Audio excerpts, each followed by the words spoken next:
les cabanes, de l'escalade. On a fait reconnaître les faunes. On a fait de la course d'orientation. Au VTT. On a cherché des insectes. En fait, on pourrait améliorer énormément de choses si on apprenait à vivre ensemble dans le respect mutuel des uns et des autres et de notre environnement. Tout tient là-dedans, dans cette articulation, le vivre ensemble.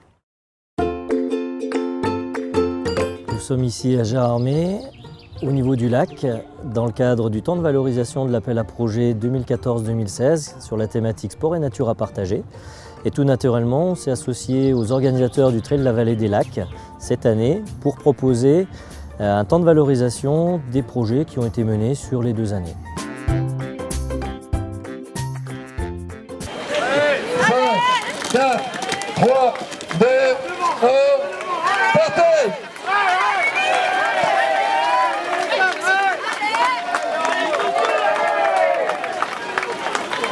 Et bonne chance!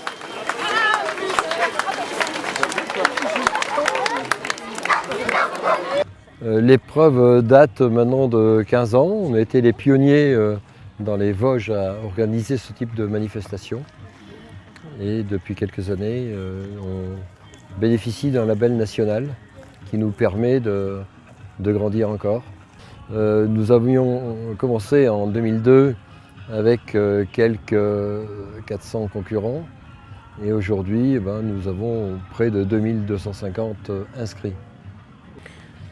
Alors, depuis déjà bon nombre d'années, avec le parc naturel des Ballons des Vosges, nous avons une relation très étroite quant à l'organisation du trail même et de son environnement. Ce qui est prévu pour valoriser, ce sont 4 ateliers qui vont reprendre à la fois la mise en avant d'une pratique sportive et sur un autre volet, une sensibilisation sur un ou des enjeux environnementaux. Alors pour vous donner les 4 ateliers, on a un atelier VTT qui va montrer un petit peu aux gamins comment se fait la pratique du VTT en pleine nature, avec un enjeu qui va tourner autour de la question de l'érosion des sols, du façonnage des sentiers et l'impact que ça peut avoir au niveau paysager. Un autre atelier sur la pratique du biathlon, alors qui est estival puisqu'on est au mois de juin. Et en parallèle, un atelier de sensibilisation sur les traces et empreintes d'animaux et des moulages d'empreintes. Et les enfants qui vont passer sur ces ateliers-là repartiront avec une empreinte. Un 3e atelier sur la pratique du trail en tant que tel et une sensibilisation à l'impact des déchets dans la nature. Et un 4e atelier qui est un peu différent des 3 autres sur une sensibilisation des personnes présentes au fait de pouvoir emmener des personnes handicapées en pleine nature. Donc il y a une présentation du matériel qui est souvent assez méconnu, donc Joëlette, Quadrix, et aussi toute la démarche qu'il y a autour, c'est-à-dire à qui c'est proposé, comment c'est proposé et comment se font ces sorties-là. Voilà. Donc aujourd'hui, une belle journée, même si on a eu de belles averses, mais voilà, c'est l'occasion de découvrir pour beaucoup le biathlon et un petit peu surpris. En plus, comme c'est une population assez sportive qui est là, voilà, vraiment il y a un intérêt. L'idée, c'est de montrer qu'on peut faire un sport de nature tout en respectant l'environnement. Parce que là, avec mes carabines à système optique, j'ai pas du tout de déchets dans la nature, puisqu'il n'y a pas de balles, il n'y a pas de... Aujourd'hui, on est là pour sensibiliser le grand public sur l'importance de bien respecter les règles en forêt, donc surtout sur la pratique du sport, parce que ça peut souvent déranger la faune, surtout en hiver, surtout quand il y a des animaux qui sont en période d'hibernation. Voilà, donc on est là toute la journée. Là, je fais un jeu sur la reconnaissance des indices que peuvent laisser les animaux. Alors moi, j'ai des empreintes d'animaux qui vivent ici, donc j'ai le sanglier, le lynx, le grand tétras, la différence aussi entre le chevreuil et le chamois pour reconnaître aussi quand on est directement sur le terrain. Voilà, la différence entre le renard, le lynx avec les griffes.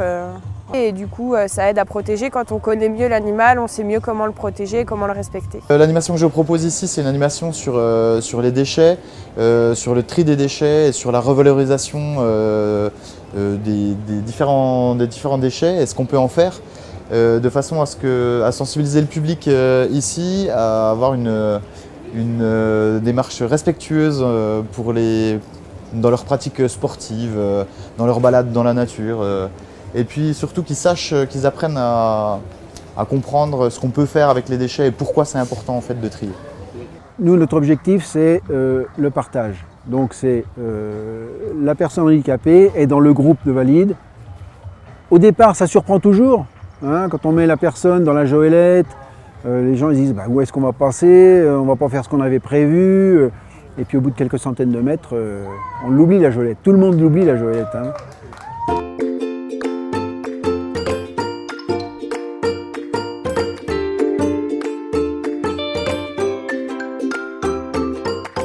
Voilà, un petit mot de Frédéric Young qui complète le podium. Alors Frédéric, comment ça s'est passé cette course? Vraiment un super parcours et bon, félicitations à tous les bénévoles et aux traceurs. Faisant ces animations, c'est justement à la fois de découvrir le sport et la nature en même temps. Et on leur demandait le respect des parcours, ne pas jeter de papier, de chewing-gum. Ces ateliers ont été mis en place l'année dernière lors du Trail des enfants. Donc on a trouvé bon aloi de recommencer même avec des adultes, parce que je crois que tout un chacun doit être sensibilisé à la nature. La nature est une belle chose de la vie. Respectons-la, et profitons de toutes ces beautés, hein, parce que tous les jours, il y a une découverte nouvelle dans la nature et il suffit d'être observateur et respectueux.